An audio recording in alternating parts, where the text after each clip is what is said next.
we have a similar tradition that we've forgotten, which is the Purva Paksha tradition, where I could be a Vedantin and I'm going to study Buddhism. That doesn't mean I think it's the same. In fact, I'm making it different. I'm going to argue. I'm going to study it so that I can debate.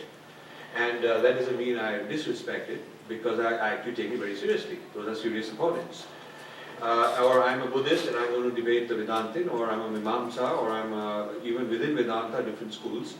So the whole idea of sharpening who I am, my position as a Vedantin, was based on debating those who were not.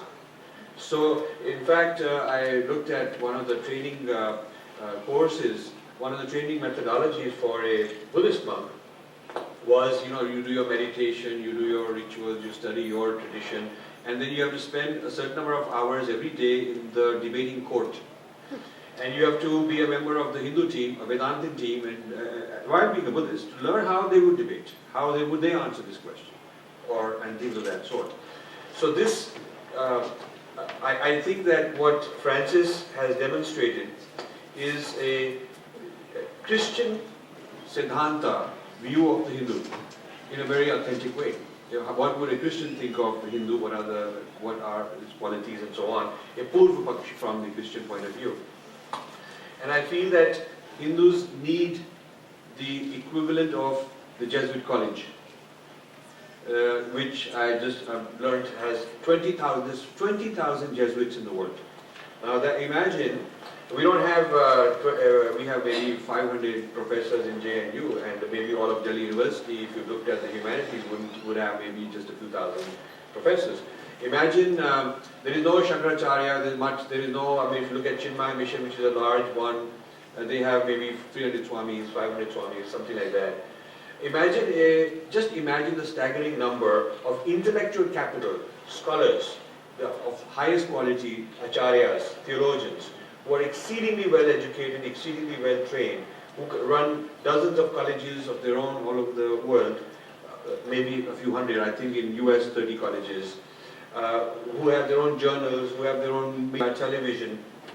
So while we have produced super gurus in large numbers, we have not produced a kind of an academic setting with tens of thousands of acharyas being produced at the PhD level, and who spend like 35 years like he has spent, saying, look, I'm very proud Swaminarayan, or I'm a very proud whatever Sampradaya, and from my Sampradaya's point of view, I am an expert who can go and give a very, very detailed critique and very, very detailed analysis to this religion or that religion. In fact, I can give a discourse on Shiites to the Shiite people in such a way that they'll actually applaud me, because I've done such a good job. That is the mark of a good Purva Paksha.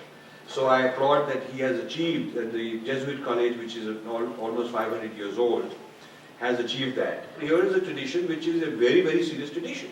I mean, they have a lot of depth, a lot of learning, so we better have people who are qualified to talk to them.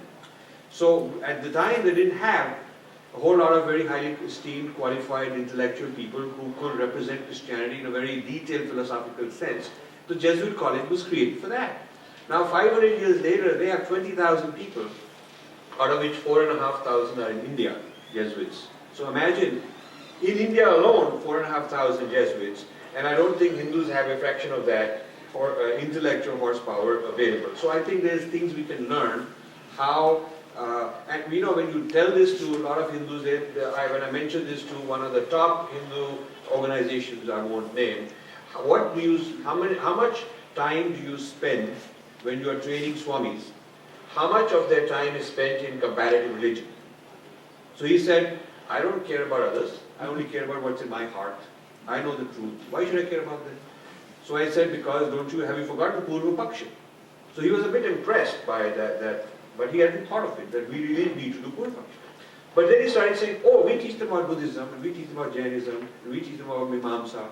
So the Purva Paksha, other, in classical times, is not the relevant one today.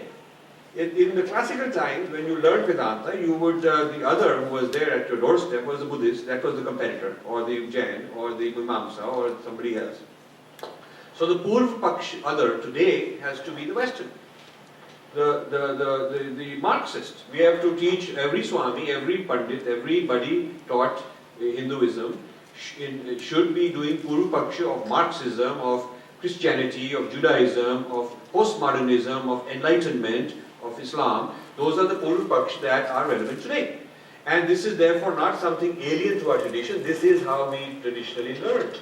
But we have forgotten that, and when you ask a Hindu today, he is very embarrassed. And he will say, I don't want to argue, I don't want to believe. Either he'll say that the study of the other is kind of like an insult to the other, which is not how it should be, because it's a respectful study of the other, as Professor Turi demonstrated.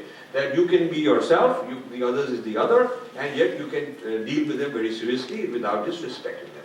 So our Hindus either they fall into the idea that studying the other will be kind of an insult to him and I'm doing something wrong by, I'm being rude by studying the other. Hindu leaders have told me that. Or they hide behind this thing that there is no difference, it's all the same, it's all either all Mithya or it's all atoms and molecules, it's all the same anyway.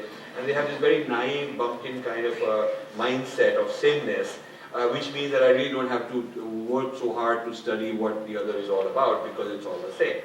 So the irony is that now we need to bring back Purva Paksha into Hinduism by learning it from how others have learned to do it. It's ironic that 500 years ago the balance of intellectual capital was very different. There was this formidable Brahmin tradition that the Portuguese and the others came and said, wow, we got the cannons and we can invade them and we can do all that, but they really got the intellectual horsepower and we better do something about it. So the Vatican said, okay, let's get going.